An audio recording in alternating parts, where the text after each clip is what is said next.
Hi mga kabuds! Magandang araw, magandang buhay sa ating lahat mga kabuds. Yan, nagluto tayo ng gravy for today mga kabuds. Yung gravy natin easy lang, gigisa lang natin siya sa bawang. At syempre, lagyan natin siya ng gulay para mastansya. Yan, nilagyan ko na yung ating manok dyan mga kabuds.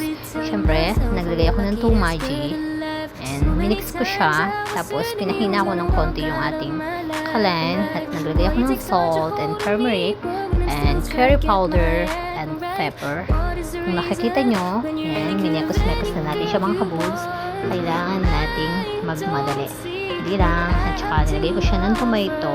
Saka yun yung tomato natin kung nakikita nyo mga kabuds ay inagkan siya. At naglagay tayo ng konting tomato paste. Yan.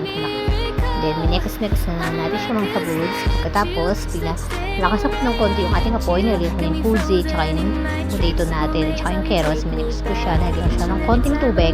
At tsaka black lemon. And minix ko naman siya. Tsaka na natin siya tatakpan ng kabuds. Yan. Maraming salamat mga kabuds.